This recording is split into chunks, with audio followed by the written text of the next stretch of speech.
सबसे पहले हम बात करेंगे बिजनेस साइकिल थ्योरी के बारे में। बिजनेस साइकिल थ्योरी क्या होती है? अगर बहुत सिंपल लैंग्वेज में बोलें तो कोई भी सरकार, कोई भी इकोनॉमी ये चाहती है कि प्रोडक्शन इंक्रीज हो। कोई भी सरकार, कोई भी इकोनॉमी ये चाहती है कि इकोनॉमिक एक्टिविटीज़ ग्रो करें, इकोनॉमिक एक्टिविटीज़ इंक्रीज हों। बिकॉज जब प्रोडक्शन इंक्रीज होगा, जब इकोनॉमिक एक्टिविटीज़ इंक्रीज होंगी तो ओवरऑल आउटपुट इंक्रीज होगा, जीडीपी इंक्रीज होगी, लोगों की इनकम इंक्रीज होगी, एम्प्लॉयमेंट इंक्रीज होगा। और जब ये सारी चीज़ें इंक्रीज होंगी तो प्रॉस्पेरिटी आएगी। और यही चाहते हैं हम सब कि प्रॉस्पेरिटी आए, ग्रोथ हो। तो कोई भी इकोनॉमी चाह रही है कि प्रोडक्शन इंक्रीज हो, कोई भी इकोनॉमी चाह रही है कि इकोनॉमिक एक्टिविटीज़ इंक्रीज हो, और सरकार इसको इंश्योर करने के लिए बहुत सारी पॉलिसीज़ लेकर आती है। लेकिन किसी भी इकोनॉमी को एक हायर लेवल पे सस्टेन करना अपने आप में डिफ़िकल्ट है, पॉसिबल नहीं है, कांस्टेंट रखा ही नहीं जा सकता है। हर एक इकोनॉमी फ्लक्चुएट करती है। कभी बूम आएगा और इकोनॉमी बहुत रैपिडली ग्रो करेगी, तो कभी डिप्रेशन आएगा और इकोनॉमिक एक्टिविटीज़ में फॉल देखने को मिलेगा।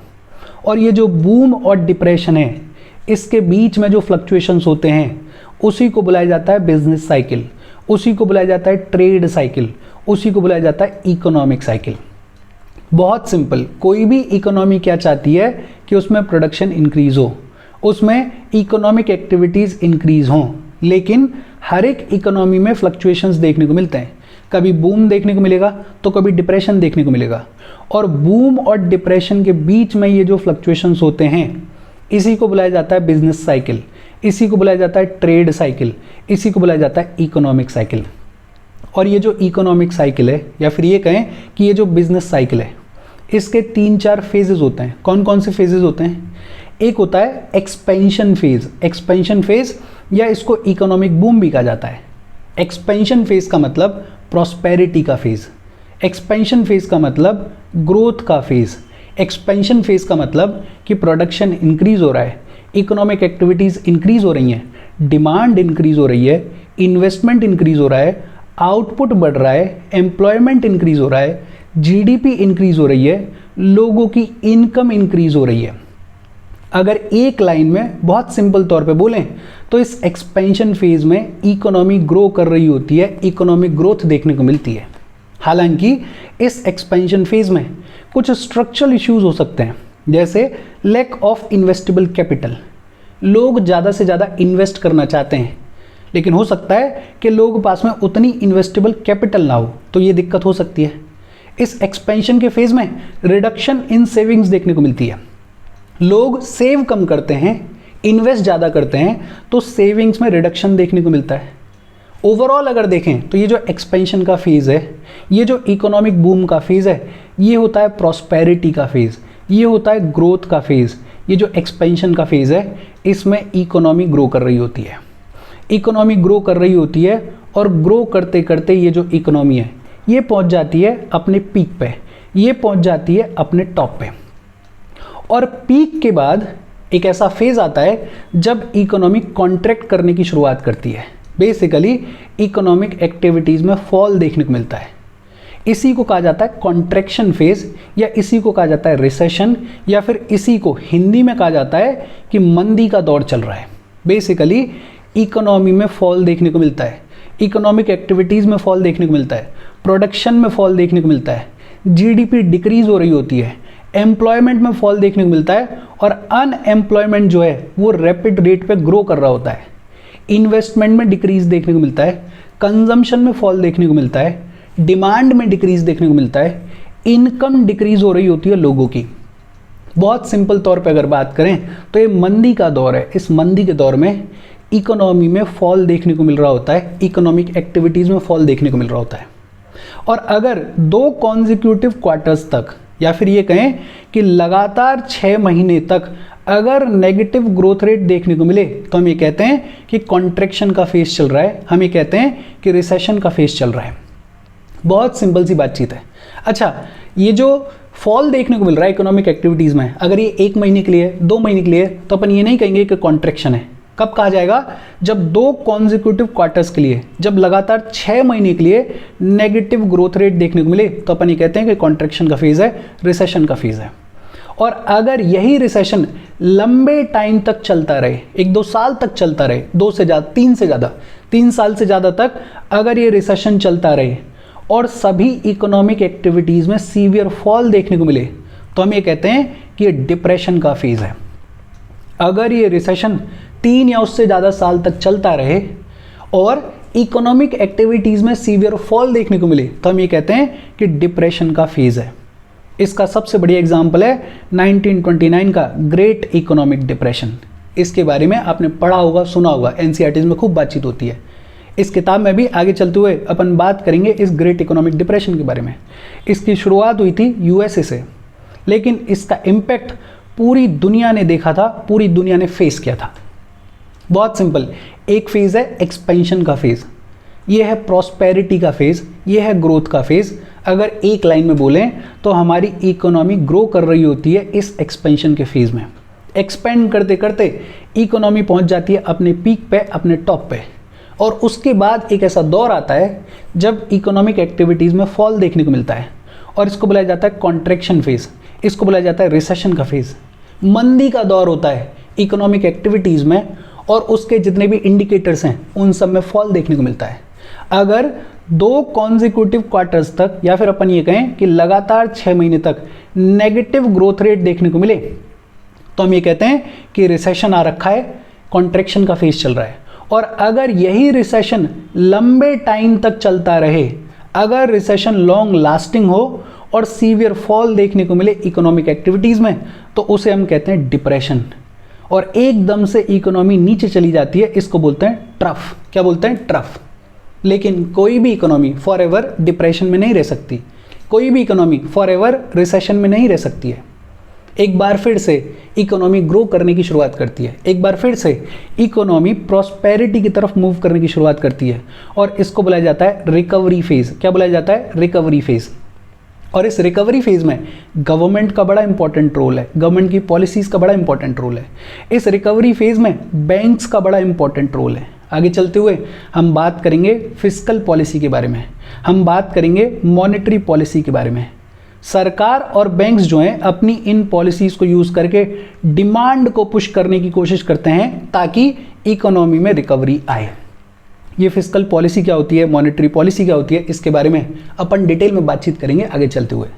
बहुत सिंपल सी बातचीत है।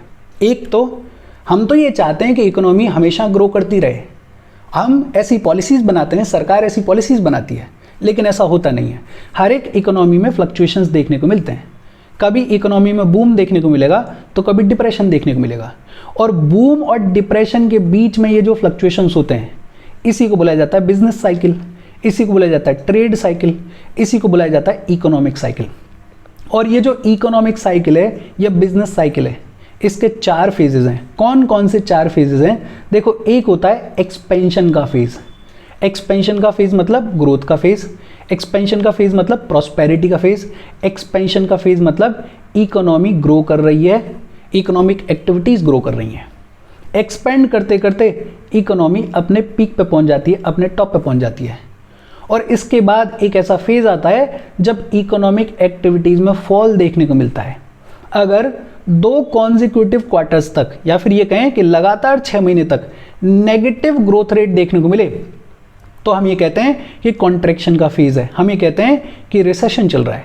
और अगर यही रिसेशन लंबे टाइम तक चलता रहे, 3 साल से ज़्यादा तक, तो हम ये कहते हैं कि डिप्रेशन आ रखा है, डिप्रेशन का फेज चल रहा है, सीवियर फॉल देखने को मिल रहा है इकोनॉमिक एक्टिविटीज़ में, इकोनॉमी में।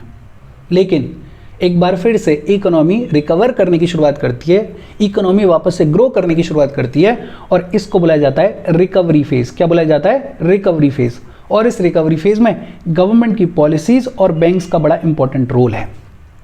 ये बहुत सिंपल सी बातचीत है बिजनेस साइकिल के बारे में, समझ में आ गई होगी। बहुत इजी है, आपने सुना होगा, पढ़ा होगा, एग्जैक्टली इस तरीके से फंक्शन करती है कोई भी इकोनॉमी। अपन आगे बढ़ें उससे पहले वीडियो पे लाइक के बटन को दबा दो। लाइक दबाना ज़रूरी है, बिकॉज यूट्यूब ऐसे ही फंक्शन करता है। जब आप लाइक दबाते हो तो यूट्यूब वीडियो को कंसिडर करता है और थोड़ा सा पुश कर देता है, तो लाइक का बटन दबा दो। मैं बोलूँ ना बोलूँ, ये तो दबा ही दिया करो। शेयर कर दो अपने सोशल मीडिया हैंडल्स पे, व्हाट्सएप वगैरह पे अपने फ्रेंड्स को, या जो भी लोग इसमें इंटरेस्टेड हैं, इससे रिलेटेड पढ़ाई कर रहे हैं, उनको शेयर कर दो, और चैनल को सब्सक्राइब कर लो। अच्छा, बिजनेस साइकिल थ्योरी के बाद बात आती है डायनामिक प्राइसिंग के बारे में। डायनामिक प्राइसिंग को सर्ज प्राइसिंग भी कहा जाता है, इसको डिमांड प्राइसिंग भी कहा जाता है, इसको टाइम बेस्ड प्राइसिंग भी कहा जाता है। बहुत सिंपल, डायनामिक प्राइसिंग का मतलब क्या है? जब प्राइजेस को एडजस्ट किया जाए चेंजिंग डिमांड को रिफ्लेक्ट करने के लिए, तो उसको कहा जाता है dynamic pricing. When the prices are adjusted to reflect the changing demand, it is known as a dynamic pricing. और इसका सबसे बढ़िया एग्जांपल है एयरलाइंस। आप एरोप्लेन की टिकट बुक करने की कोशिश कर रहे हो, 1 महीने पहले अगर आप टिकट बुक कर रहे हो तो हो सकता है टिकट कॉस्ट पड़े आपको 4,000 रुपये। 8 दिन पहले आप अगर टिकट बुक करने की कोशिश कर रहे हो तो हो सकता है आपके लगे 10,000 रुपये। अगर आप 8 घंटे पहले टिकट बुक करने की कोशिश कर रहे हो तो हो सकता है सेम टिकट आपको पड़े 16,000 रुपये की। और अगर आप एयरपोर्ट पर जाके कुछ घंटे पहले टिकट खरीदने की कोशिश कर रहे हो तो हो सकता है यही सेम टिकट आपको 26,000 रुपये की पड़े। ये क्यों हो रहा है? बिकॉज पहले सीट्स खाली थी, उतनी डिमांड थी नहीं, तो प्राइस कम थी। लेकिन जैसे जैसे सीट्स बढ़ती गई और डिमांड भी बढ़ रही थी, तो ये जो प्राइसेस हैं ये बढ़ती गई। भाई सीट रह गई मान लो 2, और खरीदने वाले लोग कितने, डिमांड कितने लोग कर रहे हैं? डिमांड कर रहे हैं मान लेते हैं 25, तो प्राइस कितनी कर दी गई? 26,000 कर दी गई। इनफैक्ट एयरपोर्ट पे तो ऐसा होता है कि आप विंडो पे खड़े हुए हो और आप 200 मीटर इधर घूमने चले गए, वापस आओगे तब तक 4,000 रुपये बढ़ जाएंगे, टिकट प्राइस बढ़ जाएगी। फ्लक्चुएट इतना ज़्यादा करती है। तो जब प्राइजेस को एडजस्ट किया जाए चेंजिंग डिमांड को रिफ्लेक्ट करने के लिए, चेंजिंग डिमांड के हिसाब से, तो उसको बुलाया जाता है डायनामिक प्राइसिंग। और फिर इसके बाद बात आती है प्रेडेटरी प्राइसिंग। प्रेडेटरी प्राइसिंग को कमर्शियल प्राइस स्ट्रेटजी भी कहा जाता है। और इसका क्या मतलब है? बड़ा सिंपल, जब लार्ज स्केल की कॉरपोरेशंस अंडर कटिंग करते हैं अपने कॉम्पिटिटर्स को रिमूव करने के लिए और मार्केट में मोनोपोली को स्टैब्लिश करने के लिए, तो उसको कहा जाता है प्रेडेटरी प्राइसिंग या कमर्शियल प्राइस स्ट्रेटजी। इसका सबसे बढ़िया एग्जांपल है जियो। जब जियो को लॉन्च किया गया था तो जियो ने अपनी सारी सर्विसेज फ्री कर दी, और फ्री करने की वजह से क्या हुआ कि सारे कंज्यूमर्स जो हैं वो जियो की तरफ भागे, वो जियो को ज्वाइन करने लगे, उन्होंने जियो की सिम खरीद ली। और इसकी वजह से जितने भी अदर कॉम्पिटिटर्स थे मार्केट में वो सब रिमूव हो गए, ऑलमोस्ट सारे खत्म हो गए, इक्का दुक्का बचे। और कॉम्पिटिटर्स रिमूव हो गए और जियो की पूरे मार्केट पे मोनोपोली स्टैब्लिश हो गई। इसको क्या बोलते हैं? इसको बोलते हैं प्रेडेटरी प्राइसिंग। इसको क्या बोलते हैं? इसको बोलते हैं कमर्शियल प्राइस स्ट्रेटजी। और ये अपने को समझ में आ रहा होगा कि ये जो प्रेडेटरी प्राइसिंग है ये कोई लार्ज स्केल की कॉरपोरेशन ही कर सकती है, ऐसी कॉरपोरेशन ही कर सकती है जो कि एक लंबे टाइम तक लॉसेस को सस्टेन कर सकती है। जैसे जियो ने किया, तो जियो कैपेबल था कि वो कुछ टाइम के लिए लॉसेस को सस्टेन कर सकता था, कोई दिक्कत वाली बात नहीं थी। तो जियो बहुत बढ़िया एग्जांपल है इस प्रेडेटरी प्राइसिंग का, इस कमर्शियल प्राइस स्ट्रेटजी का। और इसके साथ आज की अपनी बातचीत अपन खत्म कर रहे हैं। देखो, 2 ही टॉपिक्स पढ़े अपन ने, एक तो business cycle theory. Business cycle theory में सिर्फ इतना याद रखना है कि एक्सपेंशन होता है, फिर पीक पे पहुंचती है इकोनॉमी, फिर कॉन्ट्रैक्शन होता है, और फिर कॉन्ट्रैक्शन अगर लंबे टाइम तक चलता रहे, रिसेशन अगर लंबे टाइम तक चलता रहे तो उसको बोल देते हैं डिप्रेशन। फिर इकोनॉमी अपने बिल्कुल लोवेस्ट पॉइंट पे चली जाती है, ट्रफ पे चली जाती है, और फिर एक बार फिर से इकोनॉमी रिकवर करने की शुरुआत करती है, उसको बोल देते हैं रिकवरी फेज। ये 4 फेजेस हैं। इसके अलावा डायनेमिक प्राइसिंग, जब प्राइजेस को एडजस्ट किया जाए चेंजिंग डिमांड को रिफ्लेक्ट करने के लिए, तो उसको कहा जाता है डायनेमिक प्राइसिंग। और फाइनली प्रेडेटरी प्राइसिंग, जब लार्ज स्केल की कॉरपोरेशंस अंडर कटिंग करें अपने कॉम्पिटिटर्स को रिमूव करने के लिए और मोनोपोली को स्टैब्लिश करने के लिए, तो उसको कहा जाता है प्रेडेटरी प्राइसिंग। इसके साथ आज की बातचीत अपन खत्म कर रहे हैं। बाकी एक लेक्चर और बचा है इस चैप्टर का, वो अपन अगले सेशन में ख़त्म कर देंगे सारी चीज़ें। आज मैंने छोटा लेक्चर रिकॉर्ड किया है बिकॉज मेरी तबीयत थोड़ी ख़राब है, बट हाँ, जैसे जैसे एक बार बेस ले डाउन कर देंगे अपन, तो धीरे धीरे इन सेशंस को थोड़ा और लेंदी करेंगे और चीज़ों को और थोड़ा डिटेल में पढ़ेंगे। कई सारे लोगों ने कमेंट करके बोला भी है मुझे कि सर थोड़े लंबे लेक्चर्स रिकॉर्ड किया करो, 40-45 मिनट के लेक्चर्स रिकॉर्ड किया करो। तो इसके 2 एस्पेक्ट्स हैं। एक तो ये कि सिंस वी आर स्टार्टिंग, तो कुछ लोग ऐसे होंगे जिनको शायद पता है चीज़ें, लेकिन बहुत सारे बच्चे ऐसे भी हैं जिनको बिल्कुल नहीं पता है, वो भी स्टार्ट आउट कर रहे हैं। और वो लोग भी कभी कभार मैसेज करते और बोलते हैं कि सर ऐसे ही चलते रहने दो, ज़्यादा लंबा मत खींचना चीज़ें, जल्दी जल्दी कवर मत करना। तो एक रीज़न तो वो है। दूसरा, जैसे जैसे हम आगे बढ़ेंगे थोड़े रिलेटिवली इजी टॉपिक्स आएंगे, ऐसे टॉपिक्स आएंगे जो इजी ना हो लेकिन हाँ कम से कम सुने तो हैं आपने, तो उनमें अपन लंबे लंबे थोड़े सेशंस को रिकॉर्ड कर लेंगे थोड़ा वेट करो, 2-3 चैप्टर्स इन छोटे छोटे सेशंस में ख़त्म करने दो, फिर अपन लंबे लंबे सेशंस को रिकॉर्ड करेंगे। तो कोशिश करेंगे जैसे जैसे थोड़ा टाइम निकलेगा, 2-3 चैप्टर्स कवर होंगे तो अपन भी थोड़े लंबे लेक्चर्स रिकॉर्ड करेंगे। ज़्यादा बातचीत हो गई, थैंक यू वेरी मच। अगर कोई डाउट हो तो कमेंट करके पूछ लेना।